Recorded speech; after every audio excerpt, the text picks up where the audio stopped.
Good morning, boys and girls. You're welcome to yet another session, Common Course A01, Transactions, Essential English Language Skills. We are going to continue from where we stopped in the last session. That is, we were dealing with the fourth module of the text, namely speaking skills. In the introduction, I told you how important it is to develop your speaking skills as far as a learner of English is concerned. Module 4 generally deals with speaking skills, which is divided into two parts. Part 1 deals with everyday transactions, which is divided into 7 frames. And just to recapitulate what we discussed in these 7 frames, I would like to tell you that I gave you an introduction to speaking skills, how important it is to develop your speaking skills as far as a learner of English is concerned. Frame 1 was about how to sound very polite in your everyday transactions, in your everyday speaking. Frame 2 dealt with giving opinion and preferences. And frame 3 was about taboos, that is, what we have to avoid while speaking the language. Because if we use taboos, that will be very unpleasing to the listener, and that is why we talked about taboos of the language, that is something forbidden in your everyday speaking. Frame 4 was how to use expressions for encouraging and comforting while speaking the language.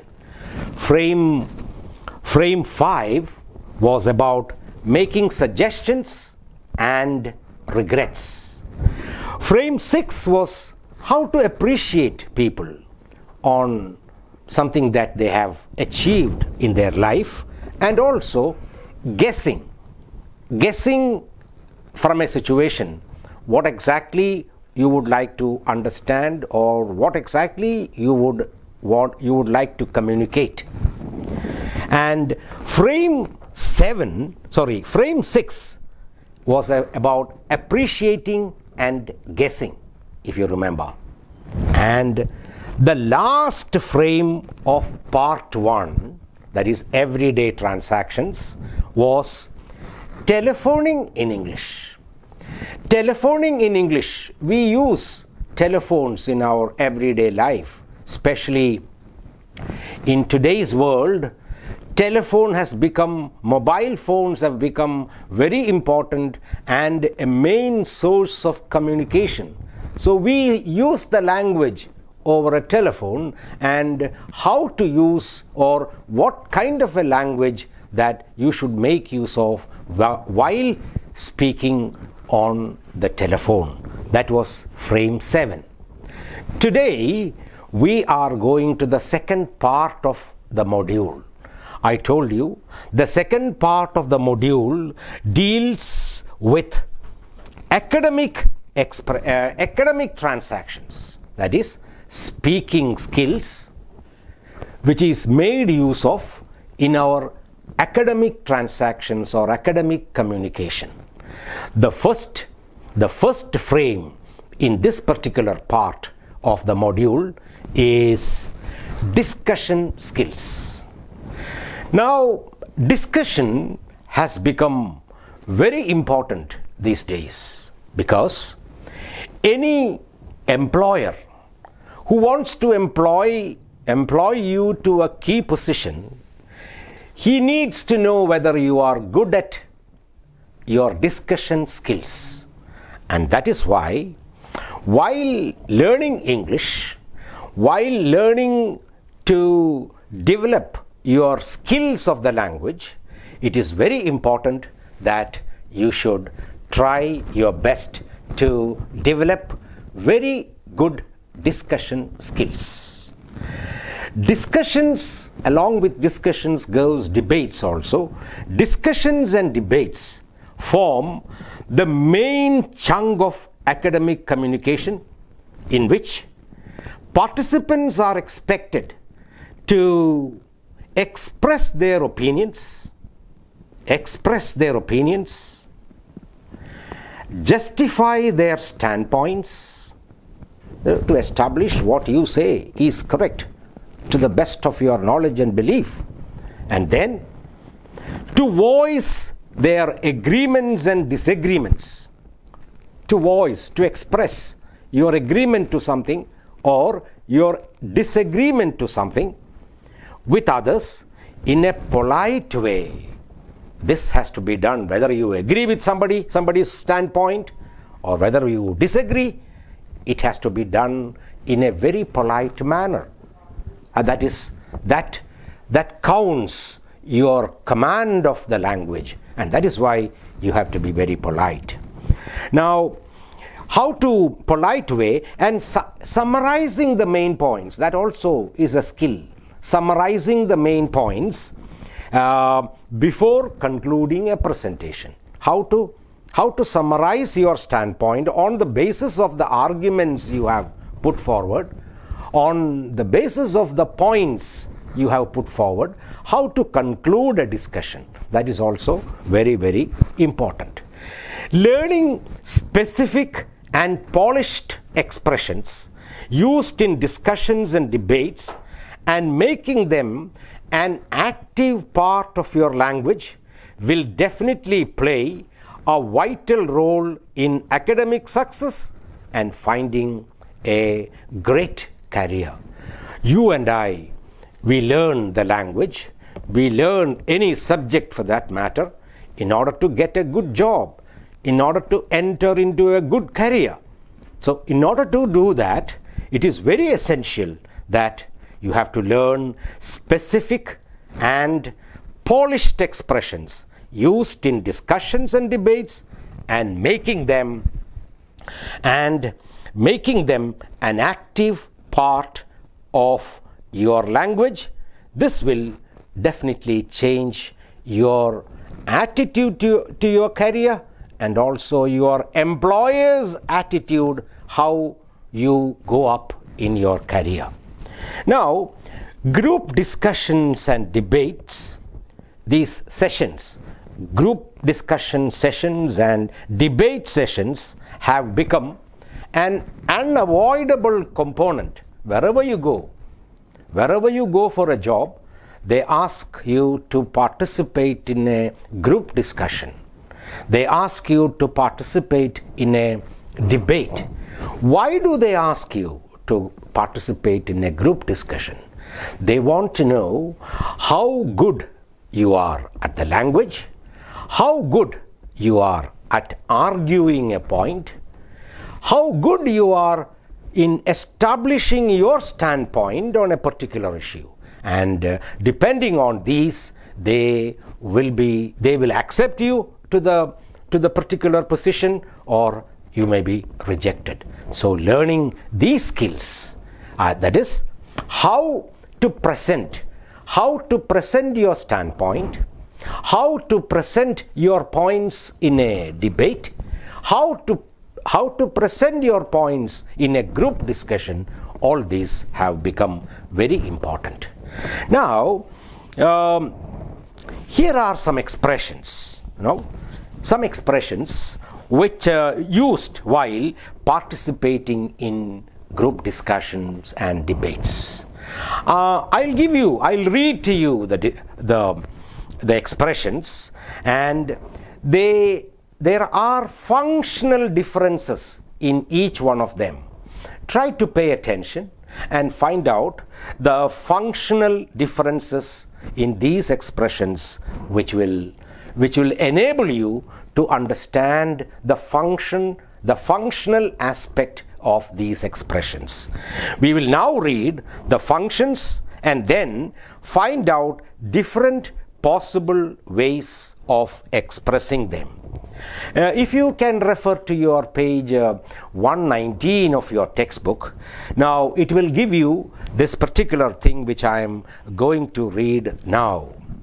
Well, we begin with, for example, ask someone for their opinion. How do you ask someone for their opinion? You can use the word opinion also in your question. What, in your opinion, is allowing students to use mobile phones in the campus? No, you are asking for the opinion. Second one is giving an opinion. Giving an opinion, also you can use the word opinion, that is, in my opinion, using mobile phones in the campus is very good because of some points which you would like to present.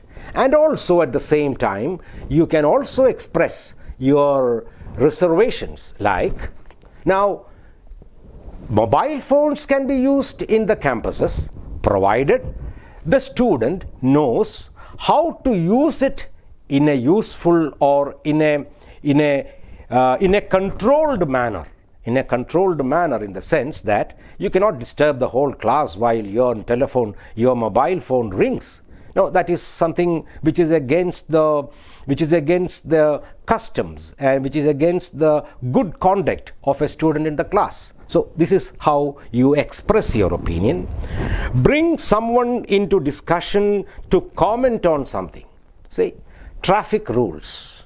That is, overspeed is something dangerous. That is your opinion.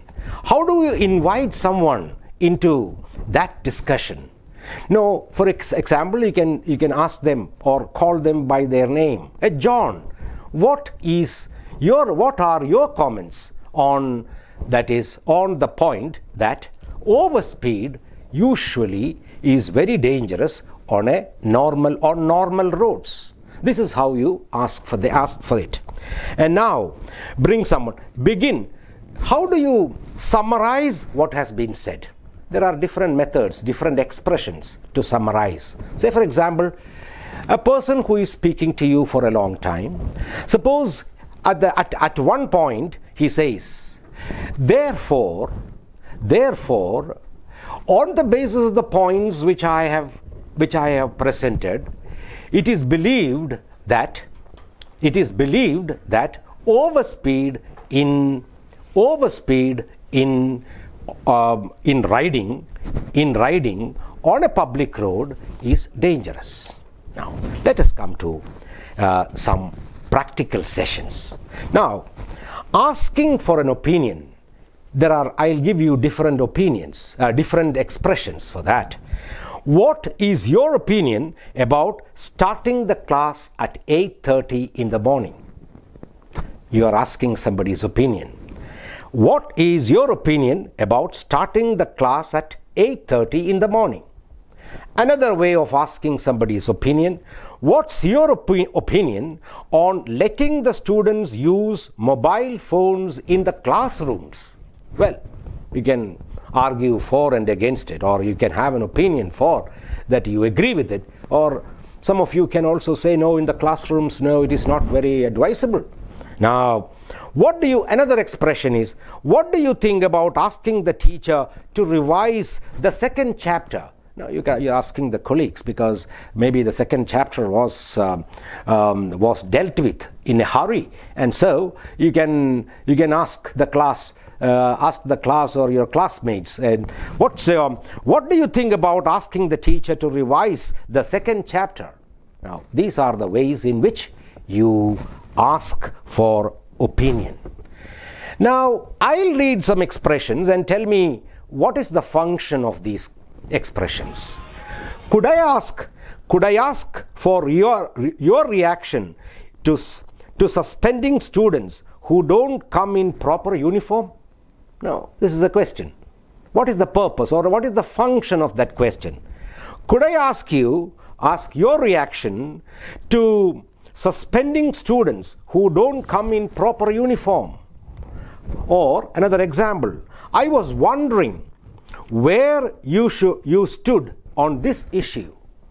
I was wondering where you stood on this issue. Now, these are the questions that could be asked to know somebody's reaction, asking for reaction. Another example, I firmly believe that the teachers have to abide by the rules. Rules are rules, and rules are for everyone. So, I firmly believe that the teachers have to abide by the rules. Firmly. Note the word firmly. I am absolutely convinced that this view can't be refuted. Another one. It's my belief that you need to change your mindset. All these expressions are used to give very strong opinions.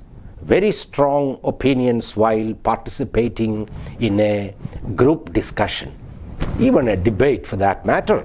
So all these expressions, I firmly believe, I am absolutely convinced, it is my belief, all these are expressions to express or to show or to give your opinion, very strong opinion.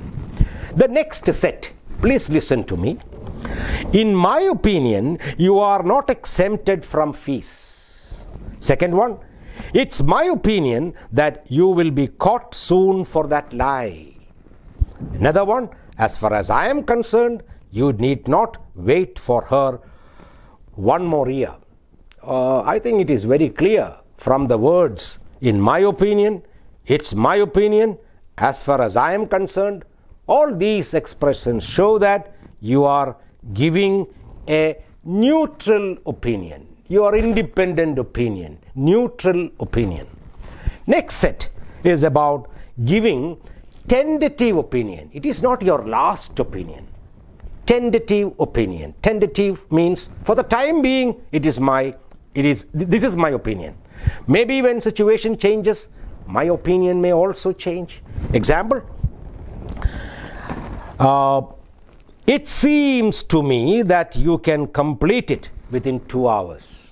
Now, of course, you have completed one chapter in 1 hour. So, naturally, the next 2 chapters could be completed in the next 2 hours. That is a tentative opinion. It seems to me that you can complete it within 2 hours. I would say that your habit of backbiting has to be stopped.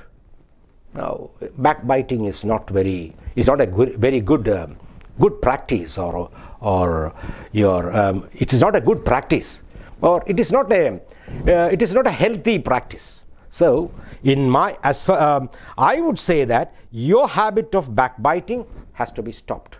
This expression expresses giving tentative opinion. Now, next one is bringing in others to answer a question. To bring in somebody to answer a question, because you see somebody especially in a group discussion, you see somebody very silent. It is your duty as a participant in the group discussion to bring that person also into the mainstream. And in order to do that, you have to give him an encouragement. Say, for example, I would like my colleague, Miss Deepa, to give her views on this particular topic or this particular issue. This is how you bring in somebody who is rather silent in a group discussion. Another expression may be, if I may, I would like to ask my colleague, Mr. Arun, to reply to that. Now, Arun is silent, and somebody raises a question, and you are the kind of a moderator, and you say, I would like Mr. Arun to answer that particular question. Last one, I think Mr. Ahmed is more qualified than I am to deal with this question. Now, this is also a way of inviting somebody, bringing in somebody who is rather silent or inactive in a group discussion. I would, because Mr. Ahmed is an expert in the field of construction and how roads should be constructed or how bad our roads are. In a topic like that, Mr. Ahmed, who is a qualified civil engineer, would be the right person to comment on that. So this is the expression you use to bring in somebody into the discussion. Now, how to bring in others to present a point, a particular point. Allow me to give the floor to Mr. John. Mr. John is a qualified person, well-informed person on that particular topic, and he would be able to give you more details than perhaps anyone else in the group on that particular point. I would like to invite Miss Malini, to present her views on this particular issue. That is also bringing in others to present a point. Again, I like to call on Miss Zahira, to share her opinion on the recent ragging case, because she was an eyewitness and she may be able to give a more detailed description of the situation in which the unfortunate event took place. And then finally, how to summarize expressions, phrases used to summarize the whole thing in a group discussion or even in a debate. That is, well, this is an expression. Well, if I could just sum up the discussion, if I would, you are giving a hint that you are summing up, you are concluding the discussion. Well, because maybe the time allotted for the discussion is over, and you are giving a kind of a warning to your colleagues that the discussion, the time allotted has come to an end, and so we have to summarize, finish the discussion. Well, if I could just sum up the discussion, the whole session has been really informative. Now, discussion. Briefly, the main points to remember are, that also gives you an understanding that the whole thing is coming to an end. If I may just go over the main points raised so far, there are 5 reasons for the fall in sales. See, this is also an expression to express that you are coming to the end of the discussion. So, as I told you, discussions, group discussions, debates form a very important aspect of job hunting or going into a career these days, and so young learners like you have to become very well versed in learning the expressions, phrases, in order to express different situations while participating in a group discussion or debate. Thank you for listening to me, and till we meet next time, keep well, keep safe. Thank you.